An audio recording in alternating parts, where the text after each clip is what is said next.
مجدد الفسانی رحمۃ اللہ علیہ، شیخ احمد فاروق سرہندی ہمارے سلسلہ نقشبندیہ کے بہت بڑے بزرگ گزرے ہیں، آپ نے نام سنا ہوگا۔ مجدد الفسانی دوسرے 1000 سال کے مجدد تھے۔ حدیث شریف میں آتا ہے کہ ہر 100 سال میں ایک مجدد آتا ہے اور ہر 1000 سال کے بعد ایک بڑا مجدد آئے گا۔ تو سب کا اتفاق ہے کہ جو دوسرے 1000 سال کے مجدد ہیں وہ شیخ احمد فاروق سرہندی رحمۃ اللہ علیہ ہیں۔ تو مجدد الفسانی رحمۃ اللہ علیہ فرماتے ہیں کہ لفظ نون کی جب مجھ پہ حقیقت کھلی تو اتنے علوم تھے کہ دریا کے دریا مجھے لگا کہ اس علم میں میں ڈوب جاؤں گا۔ کیا ہم جب قرآن پڑھتے ہیں کیا کچھ ہمیں بھی ایسے علوم ملتے ہیں؟ کیا قرآن میں اب وہ علوم ختم ہو گئے؟ کیا آج ہم کسی اور رب کے بندے ہیں؟ سوچنے کی بات ہے۔ رب بھی وہی، اس کا کلام بھی وہی، بندے بھی ہم اس کے وہی۔ بیچ میں یہ کیا بات ہو گئی کہ آج ہماری سر کی آنکھیں تو کھلی ہیں، دل کی آنکھ بند ہو گئی۔ دل کی آنکھ کیوں بند ہو گئی؟ دل کی آنکھ اس واسطے بند ہو گئی کہ اس پہ چڑھ گیا ہے زنگ۔ یہ بھی حدیث شریف سے آپ سے عرض کرتا ہوں۔ آپ صلی اللہ علیہ وسلم فرماتے ہیں کہ ہر چیز پہ زنگ چڑھ جاتا ہے اور تحقیق آگاہ رہو انسان کے دل پہ بھی زنگ چڑھ جاتا ہے۔ تو صحابہ نے پوچھا مفہوم ہے یا رسول اللہ صلی اللہ علیہ وسلم اس زنگ کو اتارنے کی کیا صورت؟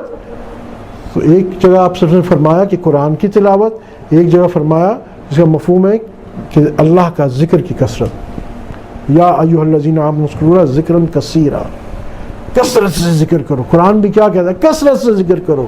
بکرۃ و اصیلا، صبح شام کثرت سے ذکر کرو۔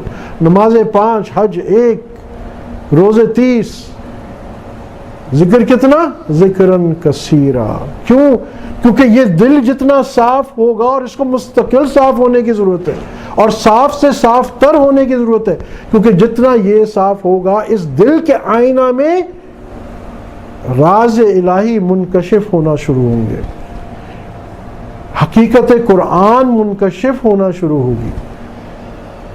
آپ جو یہاں تفسیر پڑھتے ہیں اس کو آپ مشاہدے میں دیکھیں گے، پھر آپ کو حجت نہیں چاہیے ہوں گی۔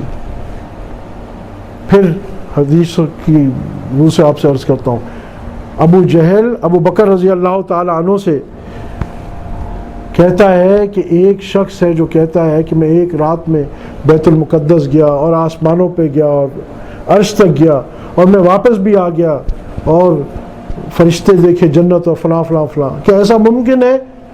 صدیق رضی اللہ ابو بکر رضی اللہ تعالیٰ عنہ پوچھتے ہیں کس نے کہا؟ کہ وہ تمہارا دوست ہے نا محمد صلی اللہ علیہ وسلم، انہوں نے کہا، انہوں نے فرمایا۔ صدیق رضی اللہ تعالیٰ عنہ کیا فرماتے ہیں؟ ادھر میں کال کر لوں، پتہ کروا لوں، بندہ بھیج دوں، کبوتر بھیج کے پتہ کروا لوں کہ آپ سے نے ایسا کہا بھی ہے کہ نہیں؟ نہیں نہیں نہیں نہیں۔